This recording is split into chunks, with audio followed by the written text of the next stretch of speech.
Mukunda jewellery హనుమకొండలోని అతిపెద్ద jewellery mart December 14న గొప్ప ప్రారంభం.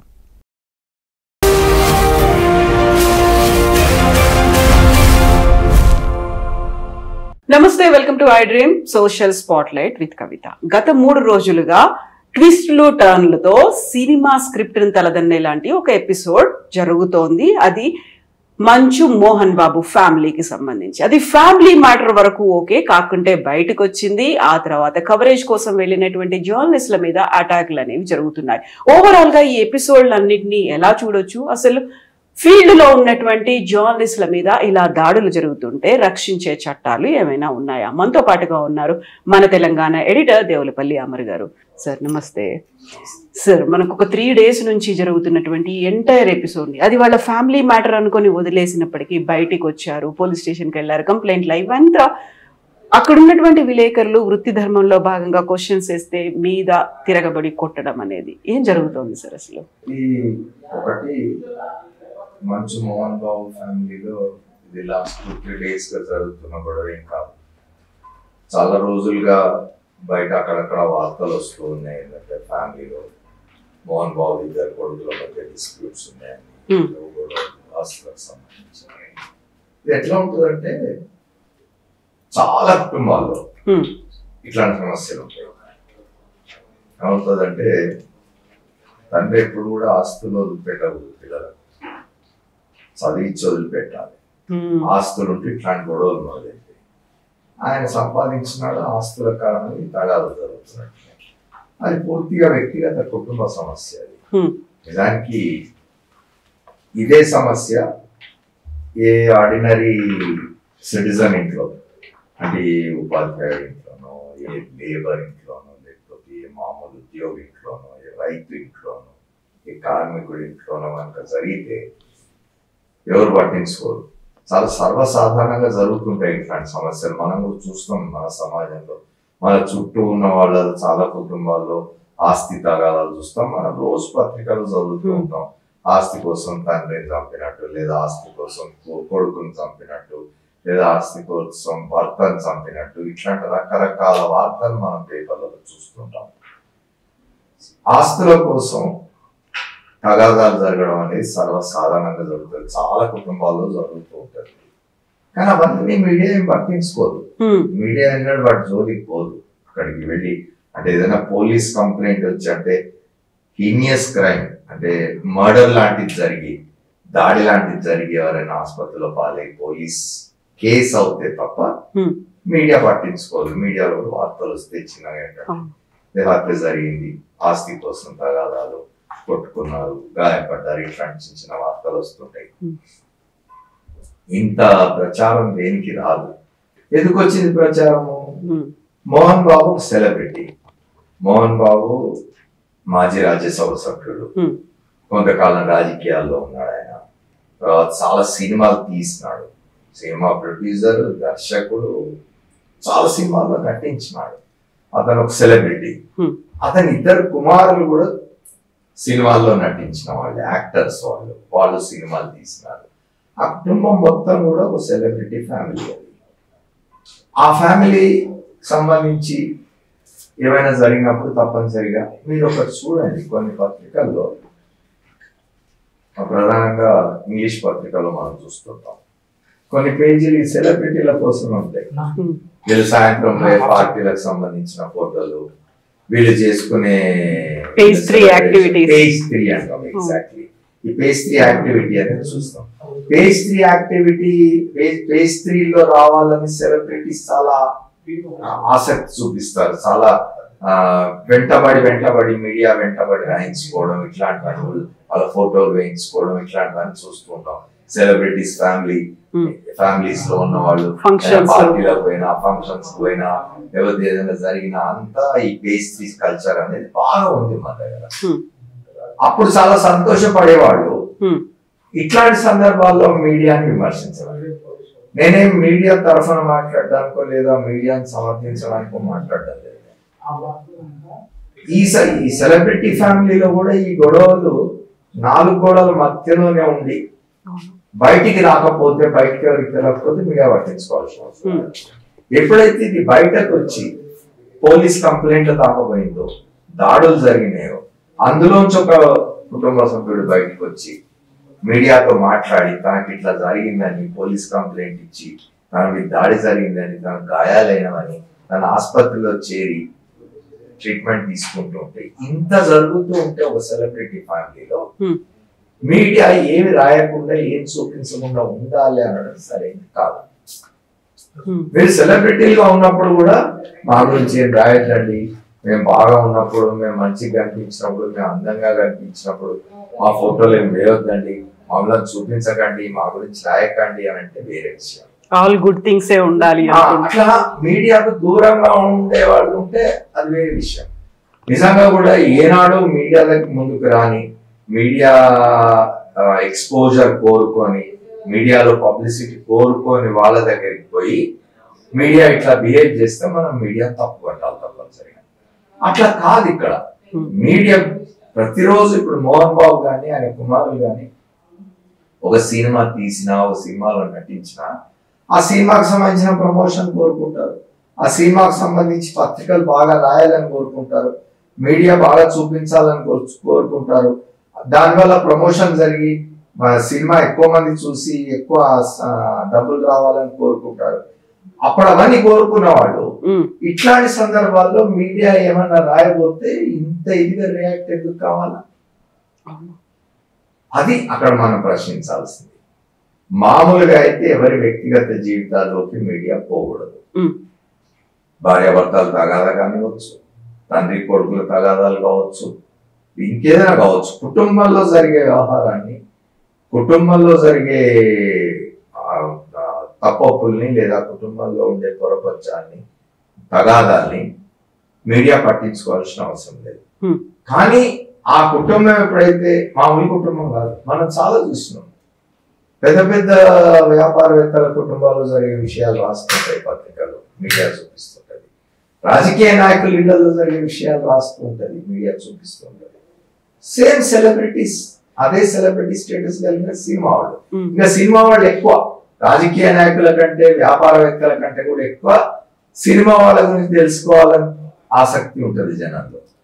ఆ జనంలో ఉన్న ఆసక్తిని సహజంగానే మీడియా క్యాష్ చేసుకుంటది. నువ్వు ఎప్పుడైతే నీ మంచిని ప్రచారం చేయమని కోరుతావో అప్పుడు ఏదైనా చెడు చేసేది బయటకు వచ్చేది ప్రచారంలో పడితే దాన్ని కూడా చూపించాలని మీడియా ప్రయత్నిస్తుంది. నువ్వు అసహనంతో మీద పడి కొట్టినావు. మీద చాలా క్లియర్ గా కనిపించింది మోహన్ బాబు గారు చేసిన దాడి. మోహన్ బాబు గారు ఆయన సంయమనం పాటించి ఆయన కుటుంబంలో జరుగుతున్న వ్యవహారాన్ని కుటుంబంలోనే తేల్చుకునే ప్రయత్నం చేసి, ఆయన ఒక కొడుకు బయటకు పోయి ఇదంతా రచ్చ కాకుండా ఆయనే ప్రయత్నించి లోపల కూర్చోబెట్టుకొని పెద్ద మనిషి తరగా ఉండి చేసుకొని ఉంటే ఎవరికి అభ్యంతరం లేదు. బయటికి రానంత వరకు ఎవరు ఏం రాయాల్సిన అవసరం. వాళ్ళ ఇంటి ఏమంటారు గేట్ కూడా దాటి లోపడిపోయే అధికారం మీడియాకి లేదు. అదంతా వ్యక్తిగతం. ఆయన ఇంటి గేట్ దగ్గర నుంచి లోపడి జీవితం అంతా ఆయన వ్యక్తిగతం. అక్కడికి ఆయన అనుమతి లేకుండా, ఆయన పిలవకుండా పోయే అధికారం ఏ మీడియాకు లేదు. కానీ ఇక్కడ ఏం జరిగింది, వ్యవహారం ఆ గేట్ దాటి వచ్చింది బయటికి. ఇవాళ నేను ఫేస్బుక్ లో చూస్తూ ఉన్నాను, ఎవరో ఒక కొంచెం కొంతకాలం మీడియాలో ఉండి, దాదాపు ఒక 2-3 దశాబ్దాలు మీడియాలో ఉండి జర్నలిస్ట్ గా పనిచేసిన ఒక ప్రముఖ లేదా సీనియర్ జర్నలిస్ట్ ఒక పోస్టింగ్ పెట్టినారు ఫేస్ ఏమనంటే, మోహన్ బాబు మీడియా చెవులు మోసి చావు కొట్టాడు కదా, మంచి పని అయింది. అన్నిట్లలోకి ఎంటర్ అవుతారా ఇలాగే? అంటే మీడియా పట్ల ఇంకొక అభిప్రాయం అట్లాంటి ఉన్నది. కానీ ఇక్కడ నేను ఆ పోస్టింగ్ ని సమర్థించాను. ఎందుకంటే నువ్వు మీడియా వద్దు అనుకుంటే వద్దు అని చెప్పాలి, పద్ధతులు ఉంటాయి దానికి. మీరెవరు రావద్దు ఇక్కడికి. అయినా ఆయన ఇంట్లోకి పోలేదు, గేటు బయట ఉన్నారు. గేటు బయట నువ్వు అక్కడ దగ్గరికి వచ్చి మాట్లాడడానికి వస్తున్నట్టు వచ్చి వాళ్ళకి నమస్కారం పెట్టుకుని దగ్గరకు వచ్చి దాడి తీసినావు. మాట్లాడడం ఇష్టం లేకపోతే నువ్వు కారు దిగొద్దు, వెళ్ళిపోవాలి. బయట వాళ్ళు వాళ్ళకి ఏం దొరుకుతుంది రాసుకొని పోతారు. నువ్వు మీడియా అక్కడ ఉండొద్దు, నీ ఇంటి బయట అనే, నీ గేటు బయట అనే అధికారం నీకు లేదు. నీ గేట్ లోపలికి రావడానికి వాళ్ళకి అధికారం లేదు. ఖచ్చితంగా నువ్వు దాన్ని ప్రొటెస్ట్ చేయొచ్చు, రావద్దని చెప్పొచ్చు, నిరోధించవచ్చు. కానీ అక్కడ మన వాతావరణం అంతా చూసినాం, 2 వర్గాలుగా మోహరించి 20 మంది 30 మంది బౌన్సర్లను, వీళ్ళు 30 మంది బౌన్సర్లను, వాళ్ళు 40 మంది బౌన్సర్లను, అదే తర్వాత తుపాకులు, ఆ తుపాకులను స్వాధీనం చేసుకోవడం పోలీసులు. ఇది డెఫినెట్ గా మీడియా అట్రాక్షన్ ని చేస్తుంది కదా, మీడియా అటెన్షన్ ని అట్రాక్ట్ చేస్తుంది కదా. చేయకుండా ఎట్లా ఉంటది? అంత మాత్రం చేత అబ్బాయికి ఎవరినైతే మోహన్ బాబు దాడి చేసి కొట్టినాడో అబ్బాయికి సర్జరీ జరిగింది, ఇక్కడ ఫ్రాక్చర్స్ అయ్యి అతని నోరు తెరిచి మాట్లాడలేడు, భోజనం చేయలేడు ఒక 2-3 మాసాల వరకు. అతనికి భోజనం ఇక్కడ ఒక హోల్ చేసి పంపించాల్సిన పరిస్థితి. అది యాదృచ్ఛికంగా జరిగిన దాడి అని అనుకుంటామా? మామూలుగా మీద పడేది ఒక దెబ్బ కొడితే అట్లాంటి గాయాలు అవుతాయి అంటే నువ్వు ఎంత కోపంగా ఎంత బలంగా దాడి చేసి ఉంటావు. అవసరం నీకేమిటి? మోహన్ బాబు గారు ఏమి చిన్న మనిషి కాదు, పద్మశ్రీ అవార్డు వచ్చిన ఆయన, రాజ్యసభ సభ్యుడిగా ఉన్నాడు, రాజకీయాల్లో ఉన్నవాడు, మంచి విద్యా సంస్థలు నడుపుతున్నాడు, ఆయనకు యూనివర్సిటీ ఉన్నది. నిజానికి ఆయన విద్యా సంస్థలు చాలా బాగుంటాయి. నేను ఆయన విద్యా సంస్థల్లో ఆయన తండ్రి గారి పేరు మీద ప్రతి సంవత్సరం ఉత్తమ ఉపాధ్యాయులకు ఇచ్చే అవార్డులకు సెలెక్షన్ కమిటీ సభ్యుడిగా నేను 2-3 సార్లు వెళ్ళినాను. ఆయన మోహన్ బాబు గారి యూనివర్సిటీకి. ఆయన మోహన్ బాబు గారి యూనివర్సిటీ తిరిగి చూస్తున్నాను.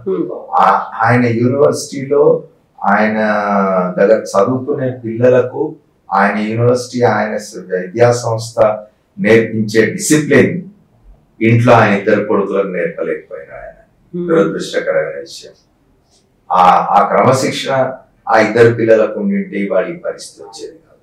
ఆయన 2 పిల్లల్ని మరి ఆయన మిగతా విషయాల్లో పడి తన సినిమా జీవితము, తన విద్యా సంస్థలు, తన వ్యాపారాలు వీటిలో పడి పిల్లలకు డిసిప్లిన్ నేర్పించడం మర్చిపోయినాడో, సమయం చిక్కలేదో తెలియదు. కానీ క్రమశిక్షణ రాహిత్యం కారణంగా జరుగుతున్న గొడవలు కానీ, ఆస్తుల కోసం జరుగుతున్న తగాదాలు, ఈ కారణంగా సమస్యలు వచ్చినాయి, ఈ కారణంగా గొడవలు జరిగినాయి, ఈ కారణంగా రోడ్ల మీద పడ్డారు. రోడ్ల మీద పడ్డప్పుడు సహజంగా మీడియా రాస్తుంది. మీడియా రాయొద్దు, చూపించొద్దు అనే అధికారం మీకు లేదు. మీరు ఒకసారి రోడ్డు మీద పడ్డారు, శ్రీశ్రీ మాట చెప్తాడు, ప్రైవేట్ గా ఉన్నంత వరకు మీ జీవితాలు మీవి, పబ్లిక్ గా వస్తే ఏమైనా అంటామంటాడు. పబ్లిక్ గా వచ్చిన తర్వాత అతను రాజకీయ నాయకుడైనా, అతను పెద్ద వ్యాపారి అయినా, అతను ఒక సినిమా సెలబ్రిటీ అయినా, ఇంకోడైనా మీడియాలో ఉన్న వాళ్ళ మీద వచ్చినాయి చాలా. మీకు గుర్తుంటే 4-5 సంవత్సరాల క్రితం మీటూ అనే ఒక ఉద్యమం వచ్చింది. అందులో ఎంతమంది మీడియా వాళ్ళు రోడ్ల మీద లాగబడ్డారు, ఎంతమంది మీడియా వాళ్ళని గురించి పత్రికలు రాసినాయి, ఎంతమంది మీడియా వాళ్ళని సెలబ్రిటీలను గురించి మీడియాలో కూడా సెలబ్రిటీ వాళ్ళని గురించి టీవీ ఛానల్ చూపించినాయి. సినిమా వాళ్ళు, మీడియా వాళ్ళు ఒకసారి ఫేమ్ అనేది వచ్చిన తర్వాత చాలా జాగ్రత్తగా ఉండాలి ఎవరైనా కూడా. ఎందుకంటే 10 మంది కళ్ళు మీ మీద ఉంటాయి. మీకు ఒకసారి ఒక ఫేమ్ వచ్చి మీరు ఒక సెలబ్రిటీ అయిన తర్వాత మరింత జాగ్రత్తగా ఉండాలి, మరింత డిసిప్లిన్ గా ఉండాలి, మరింత అణకువగా ఉండాలి, మరింత సంయమనం పాటించాలి. ఎట్లా ఇది లేకుండా? అవును సార్. ఇప్పుడు విధి నిర్వహణలో ఉన్నటువంటి జర్నలిస్టులు ఫీల్డ్ రిపోర్టింగ్ కి వెళ్తుంటారు. ఇది ఫస్ట్ టైం జరిగినటువంటి అటాక్ కాదు. అటు పొలిటీషియన్స్ కావచ్చు, మాఫియా కావచ్చు, ఇంకెక్కడైనా ఏదైనా అసాంఘిక శక్తులు, ఇలాంటి అటాక్స్ అనేవి జరుగుతూ ఉంటాయి. ఆల్మోస్ట్ చాలా వరకు ప్రాణాలు పోయినటువంటి సంఘటనలు ఇవన్నీ చూసాం. ప్రతిసారి జర్నలిస్ట్ సంఘాలన్నీ ఏకమవుతున్నాయి, ప్రొటెస్ట్ చేస్తున్నాయి, ఇలాంటివన్నీ అవుతున్నాయి. ఆ తర్వాత నేను ఈ రోజు ఉదయం వాళ్ళు చేసిన ఒక నిరసన దానిలో కూడా పాల్గొన్నప్పుడు ఇదే మాట చెప్పినాను. ఏమిటంటే మీరు ఏదైనా ఒక సంఘటన జరిగినప్పుడు మనం నీజర్క్ రియాక్షన్ అంటాం. సంఘటన జరగానే ఇమ్మీడియట్ గా మనం రియాక్ట్ అయిపోయి అందరం రోడ్ల మీదకి వచ్చి దాని మీద స్పందించి నిరసన తెలిపి డౌన్ నినాదాలు కొట్టి పోయి పోలీస్ కంప్లైంట్ ఇచ్చి ఒక కేసు పెట్టించి మర్చిపోతాం. అందులో ఆ దాడి చేసిన వ్యక్తో, దానికి కారణమైన వ్యక్తితో క్షమాపణలు చెప్పించడంతో, లేవచ్చిన కేసు పెట్టడంతో అయిపోతుంది. అక్కడికి తర్వాత ఎవరు ఎందుకు పట్టించుకోరు. రెండవది బాధాకరమైన విషయం ఏంటంటే ఇవాళ ఒక సంస్థకు సంబంధించిన జర్నలిస్ట్ మీద దాడి జరిగితే ఆ సంస్థకు సంబంధించిన వాళ్ళ వరకే వస్తారు. రేపు ఇంకో సంస్థకు సంబంధించి జర్నలిస్ట్ మీద దాడి జరిగితే ఆ సంస్థకు సంబంధించిన అవసరం. నేను కోరేది ఏమిటంటే ఈ దేశంలో వర్కింగ్ జర్నలిస్టుల ఉద్యమం, ఇండియన్ జర్నలిస్ట్ యూనియన్ కానివ్వండి, మనకు తెలంగాణ రాష్ట్రంలో ఉన్న తెలంగాణ వర్కింగ్ జర్నలిస్ట్ యూనియన్ కానివ్వండి, అనేక ఇతర జర్నలిస్ట్ సంఘాలు కానివ్వండి, చాలా కాలంగా కోరుతున్నది. ఈ మధ్యనే ఢిల్లీలో చాలా జర్నలిస్ట్ సంఘాలు కలిసి, అందులో ఇండియన్ జర్నలిస్ట్ యూనియన్ కూడా ఉన్నది, కలిసి ఒక చార్టర్ ఆఫ్ డిమాండ్స్ తయారు చేసినారు. చాలా కాలంగా కోరుతున్నది ఏమిటంటే జర్నలిస్టుల రక్షణ కోసం ఒక ప్రత్యేక చట్టం కేంద్ర స్థాయిలో పార్లమెంట్ లో ఒక చట్టం తీసుకురావాలి, రాష్ట్రాల స్థాయిలో శాసనసభల్లో చట్టాలు చేయాలి.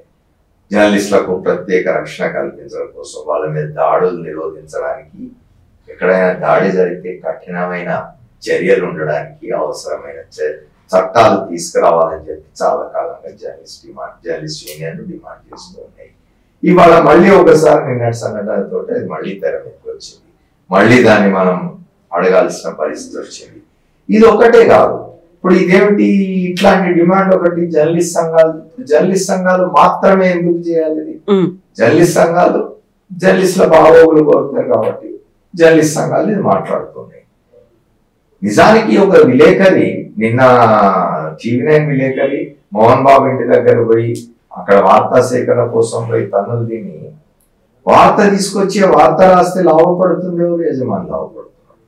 మేమేమంటున్నాం అంటే జర్నలిస్ట్ సంఘాలే కాదు, మీడియా యాజమాన్యాలు, అది ప్రింట్ మీడియా కావచ్చు, ఎలక్ట్రానిక్ మీడియా కావచ్చు, డిజిటల్ మీడియా కావచ్చు, మీడియా యాజమాన్యాలు, వాటిలో పనిచేస్తున్న జర్నలిస్టులు, ఇలా ఉద్యోగులు అందరూ కూడా జర్నలిస్ట్ సంఘాలతో కలిసి వచ్చి దీనికి సంబంధించి ఒక ప్రత్యేక చట్టం, బలమైన చట్టం, మళ్ళా అదేదో బలహీనమైన చట్టం తీసుకురావడం కాకుండా, అంటే ఏదో చిన్న కేసు పెట్టి ఒక రోజు రిమాండ్ లో ఉంచడం ఇట్లాంటివని కాకుండా కఠినమైన చట్టాలు.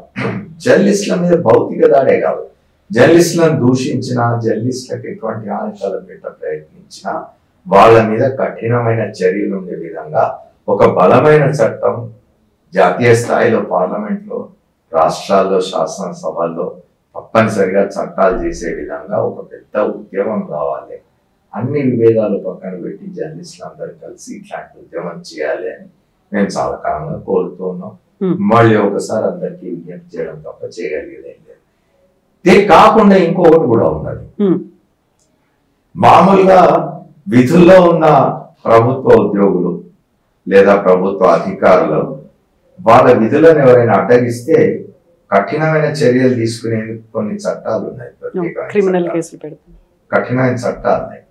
మేము చాలా కాలంగా ఏమడుగుతున్నాం అంటే ఎట్లయితే ప్రభుత్వ ఉద్యోగులు అధికారులు విధులు చేస్తుంటే వాటిని అడ్డుకోకూడదు, విధుల్లో ఉన్న జర్నలిస్టులను కూడా అడ్డుకోకూడదు, ఆ చట్టాన్ని వీళ్ళకు జర్నలిస్టులు కూడా వర్తింపజేయండి అని మేము ప్రభుత్వాన్ని అడుగుతున్నాం, విజ్ఞప్తి చేస్తున్నాం.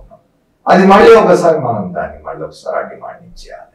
మనం ఈ మధ్యనే చూసినాం, వికారాబాద్ లో ఎక్కడో లగచర్ల అని చోట ఎక్కడో కలెక్టర్ మీద దాడి చేసినారని చెప్పి చాలా సీరియస్ కేసులు పెట్టి జైలు కూడా పంపించినారు. కలెక్టర్ మీద దాడి చేస్తే అంత సీరియస్ అయ్యే ప్రభుత్వం జర్నలిస్టుల మీద దాడి జరిగితే ఎందుకు కాకూడదు? కావాలి కదా. అందుకే ఇప్పుడు ఇవాళ తెలంగాణ రాష్ట్రంలో అధికారంలో ఉన్న కాంగ్రెస్ పార్టీ ముఖ్యమంత్రి రేవంత్ రెడ్డి గారికి కూడా జర్నలిస్ట్ సంఘాల తరఫున మా విజ్ఞప్తి ఏమిటంటే ఇట్లా జర్నలిస్టుల మీద దాడులు జరగకుండా వాటిని నిరోధించాలంటే దాడి చేస్తే కఠినమైన చర్యలు ఉంటాయి, మన భవిష్యత్ ఇబ్బందులో పడుతుంది అనే భయం కలిగించే విధంగా ఒక ప్రత్యేక చట్టం తీసుకురావడానికి దయచేసి ప్రయత్నం చేయండి అని ముఖ్యమంత్రిని కోరడం తప్ప చేయగలిగేది ఏం లేదు. ప్రస్తుతం శాసనసభ సమావేశాలు జరుగుతున్నాయి, రేపు 16వ తేదీ నుంచి మళ్ళీ ఉన్నాయి.